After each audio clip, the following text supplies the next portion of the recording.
ये मेरे पाकिस्तानियों एक चीज रखना, ये मेरे कभी लफ्ज ना भूलना। पैसे को इस्तेमाल करना सीखो, पैसे से कभी इस्तेमाल ना होना।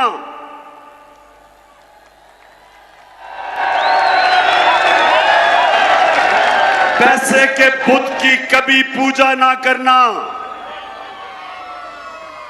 हजरत मूसा जब वो 40 दिन के लिए गए तो पीछे उनकी कौम, जो कुरान शरीफ में आता है कि सोने की गाय की पूजा कर दी, मतलब कि पैसे की पूजा शुरू हो गए। तो ये याद रखें कि ये जो मेहरबानों का मुखालिफ है वो भी पैसे के बुत की पूजा करता है, वो भी पैसे को बड़ा समझता है जिस तरह उसका लीडर आसिफ जरदारी समझता है। कभी भी मेरे मुल्तान के पाकिस्तानियों, ला इलाहा इल्लल्लाह का मतलब समझो। स्वाय अल्लाह के जब आप किसी के चीज के सामने झुकते हैं वो शिर्क है, चाहे वो पैसे का बुत है, चाहे वो खौफ का बुत है। आजकल मेरी टीम के लोगों को, मेरे एमपीज को टेलीफोन आते हैं धमकियों के कि ये पार्टी छोड़ो। मीडिया को धमकियां दी जाती हैं, मीडिया हाउसेस को धमकियां दी जाती हैं, एंकर्स को, सहाफियों को डराया जाता है कि इमरान खान के साथ ना चलो नहीं तो हम ये कर देंगे।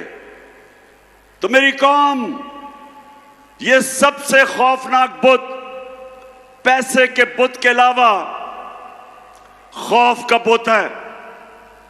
खौफ भी एक बड़े इंसान को छोटा बना देता है। आज तक कोई बड़ा खिलाड़ी नहीं निकला जिसने अपने खौफ को काबू नहीं पाया। आज तक कोई बड़ा फौजी नहीं निकला जिसको तगमे मिले हो, जिसने अपने खौफ के बुत के ऊपर काबू ना पाया हो। बड़ा बिजनेसमैन बना जिसको नुकसान से डर, उस डर के ऊपर काबू ना पाया हो। कोई भी इंसान जो अपनी ख्वाब के पीछे जाने से डरता है वो बड़ा इंसान नहीं बनता। और इसलिए मैं जब प्राइम मिनिस्टर था, मैंने रहमतुल आलमीन अथॉरिटी बनाई। उसका मकसद क्या था? क्या मकसद था? उसका मकसद यह था कि मेरे बच्चों को, इस मुल्क के नौजवानों को पता चले कि आज से तकरीबन 1500 साल पहले जब मेरे नबी सल्लल्लाहु अलैहि वसल्लम ने दुनिया की तारीख का सबसे बड़ा इनकलाब लेके आए थे, वो कैसे उन लोगों को जिनकी कोई हैसियत नहीं थी, कैसे उन्होंने उनको दुनिया की इमामत करवा दी। ये तारीख का हिस्सा है कि वो अरब जो मदीना में मक्का में बसते थे, उनके दोनों तरफ दुनिया की उस वक्त की अजीम सुपर पावर्स थी, इनकी हैसियत ही कोई नहीं थी। और मेरे नबी सल्लल्लाहु अलैहि वसल्लम ने मदीना की रियासत में उनको ऐसा तब्दील किया, उनको छोटे से लोगों को बड़े इंसान बना दिया, उनके खौफ खत्म कर दिए। जो अल्लाह के सिवा जिन बुतों की वो पूजा करते थे, बुत खत्म कर दिए। वो लोग परवाज करते करते कई 100 साल तक उन्होंने दुनिया की इमामत की, दुनिया के अजीम तरीन कौम बन गए। इसीलिए अल्लाह हमें हुक्म देता है कि नबी सल्लल्लाहु अलैहि वसल्लम के रास्ते पे चलो। इसलिए नहीं कि आप अल्लाह को फायदा पहुंचाते, इसलिए कि जब आप नबी के रास्ते पे चलते हैं, आप एक छोटा सा आदमी बड़ा इंसान बन जाता है, इंसानों को पर लग जाते हैं। तो मेरी सबसे बड़ी कोशिश है कि मेरी अपनी कौम को किसी तरह अपने नबी की सुन्नत पे चलाऊं ताकि मेरी कौम भी एक अजीम कौम बने। और वो बननी थी जो इलामा इकबाल की ख्वाब थी और जो मेरे लीडर कायदे आजम ने जिसकी जद्दोजहद की थी। एक बार फिर से सफर शुरू की थी। वो एक अजीम कौम थी, वो बननी थी, दुनिया के अंदर मिसाल हमने बनना था। उस रास्ते पे हमें वापस जाना है और उसके लिए मुल्तान हमें हकीकी आजादी की जद्दोजहद करनी है। हमने अपने मुल्क को आजाद करना है। ये जो बैरूनी मुल्क साजिश के तहत चोरों को ऊपर बैठाया, जो बैरूनी मुल्क के गुलाम हैं, जिनके पैसे मुल्क से बाहर पड़े, ये जरदारी और नवाज शरीफ 30 साल से मुल्क का पैसा चोरी करके बाहर ले गए। ये वो लोग हैं जिनके जरिए हमें रिमोट कंट्रोल किया जाता है।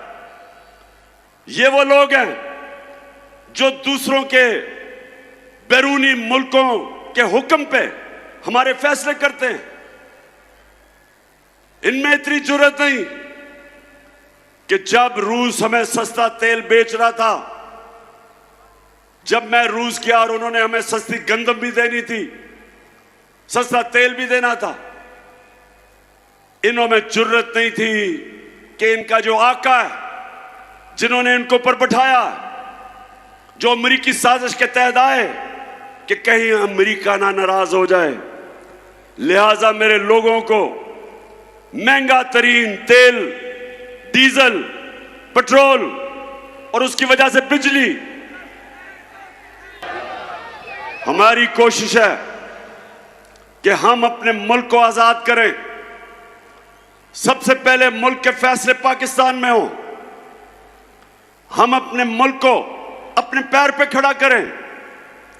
हमें कभी किसी और मुल्क के सामने हाथ ना फैलाने पड़े कि जब एक कौम किसी और मुल्क के सामने हाथ फैलाती है उसकी इज्जत नहीं होती। हरे पासपोर्ट की इज्जत नहीं होगी जब तक हम अपने पैर पे ना खड़ा हो। और मैंने एक पूरा प्रोग्राम बनाया है, क्योंकि जिधर इन्होंने मुल्क पहुंचा दिया, जिस तरह के पाकिस्तान को इन्होंने 2 महीने में जो कर्जे लिए हैं, जिस तरह कर्जों की दलदल में भी गिर रहे हैं, हमारी माइशत भी नीचे जा रही है, हमारी इंडस्ट्री भी नीचे जा रही है। हमारे किसानों के लिए जो भी शाह महमूद कुरैशी ने बताया कि कितने बुरे हालात हमारे आज किसानों के हैं। ट्यूबवेल में डीजल, उसकी कीमत ऊपर, बिजली वो दुगनी से भी ज्यादा। तो जो किसान के पास पैसे, उसके खर्चे इतने चले गए हैं कि वो अपनी जमीन के ऊपर पैसा नहीं लगा सकता। इंडस्ट्री जब बंद हो गई, बेरोजगारी बढ़ रही है। जो हमने दुनिया को एक्सपोर्ट्स करके अपनी दौलत में इजाफा कर रहे थे, याद रखें हमारे 3.5 साल में पाकिस्तान की सबसे ज्यादा रिकॉर्ड एक्सपोर्ट्स हमारे जमाने में थी। सबसे ज्यादा बैरून मुल्क ने पैसा पाकिस्तान में हमारे जमाने में भेजा। सबसे ज्यादा टैक्स इकट्ठा किया हमने किया। हमारे जमाने में 4 जो बड़ी बड़ी फसलें थी, तारीखी उनकी पैदावार थी। किसान के पास तारीखी पैसा गया। किसान के पास जो उसकी आमदनी थी, कभी किसान को इतना पैसा नहीं मिला जो हमारे आखिरी 2 साल में मिला। और उसके अलावा हम हेल्थ कार्ड लेके आए कि इसके IMF के प्रोग्राम में होते हुए हमने अपने फैसला किया कि हर खानदान को 10 लाख रुपए की हेल्थ इंश्योरेंस किसी भी अस्पताल में जाके अपना इलाज करवा सकते थे। और ये एहसास प्रोग्राम, हेल्थ कार्ड, फिर कामयाब पाकिस्तान में सूद के बगैर कर्जे, निचले तबकों को हमने पूरा प्रोग्राम था कि घर बनाने के लिए सूद के बगैर कर्जे, और ये तब जबकि हम भी IMF के प्रोग्राम में थे।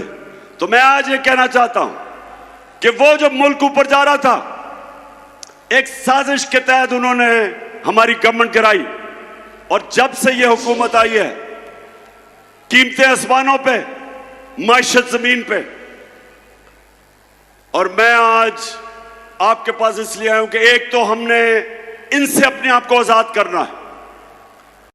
अब सबने मेरे से वादा करना है कि इन इलेक्शनों के अंदर आपने सबने इसको अपना इलेक्शन समझना है, अपने बच्चों के, अपने आने वाली नस्लों के लिए आपने इन सबको शिकस्त देनी है।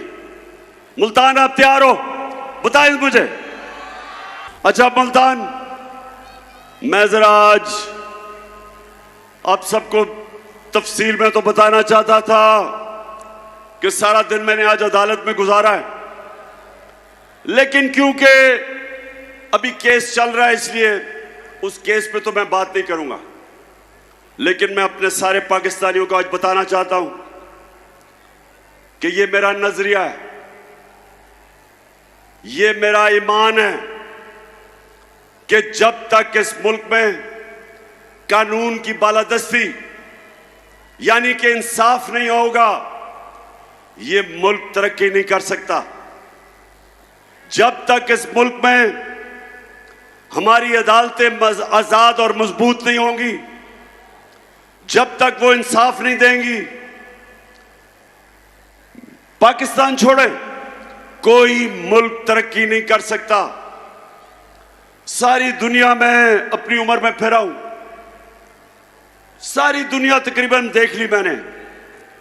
एक नतीजे पे मैं आया मुल्तान के खुशहाल मुल्क और उस मुल्क जिधर गुर्बत होती है, सिर्फ एक फर्क होता है,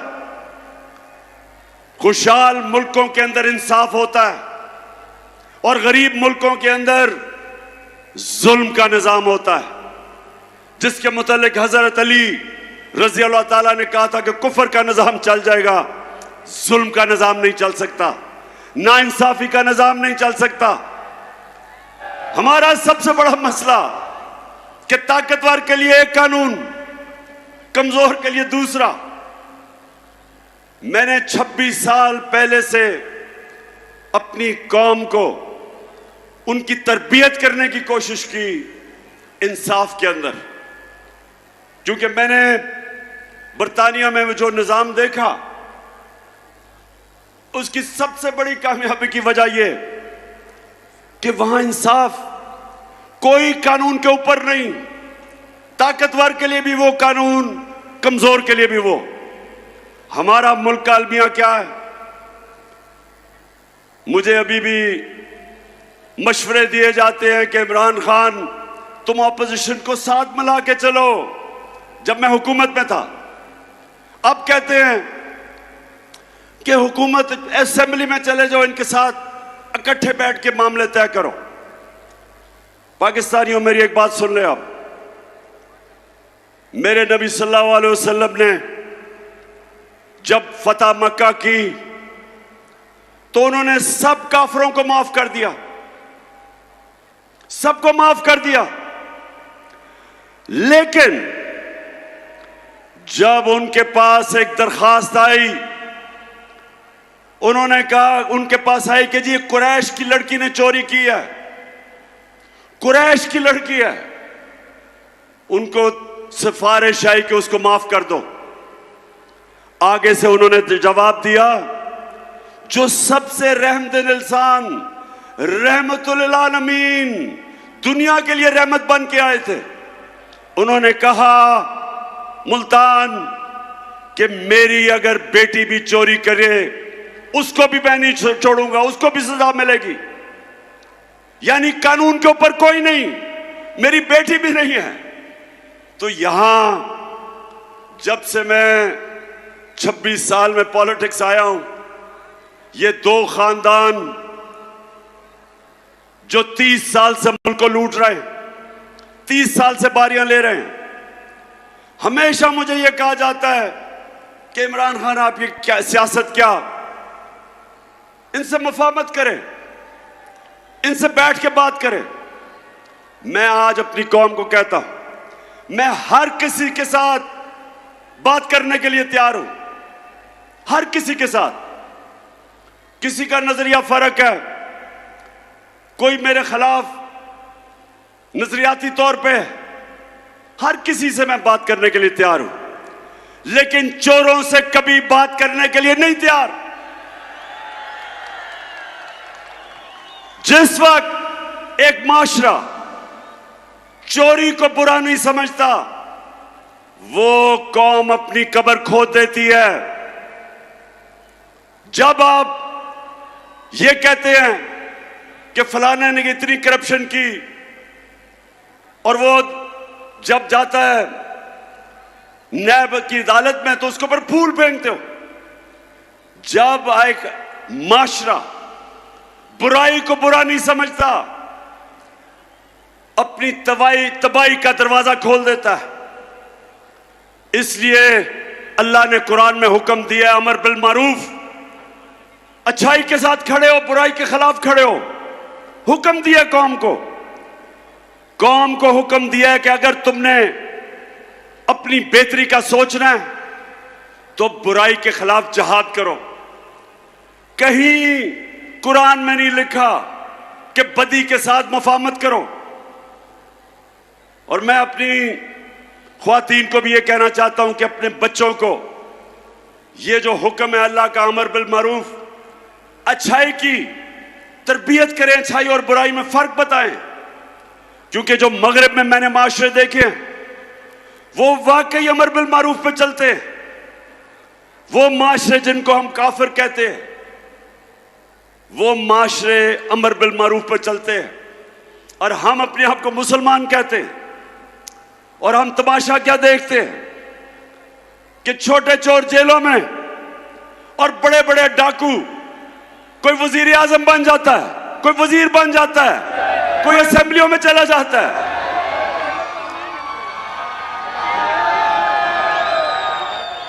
ये है हमारी दूसरी आजादी, हकीकी आजादी की जंग, कि हमने अपने आप को, वो लोग जो माशरे के अंदर फितना है, जो कब्जा ग्रुप है, हमने इनका मुकाबला करना है। क्यों नहीं स्विट्जरलैंड में कब्जा ग्रुप, क्यों नहीं यूरोप में कब्जा ग्रुप? क्योंकि उनकी अदालतें ताकतवर को भी उसी तरह करती हैं जो कमजोर को करती। हर दुनिया का माशरा जो कामयाब है वह ताकतवर को कानून के नीचे लेके आते हैं।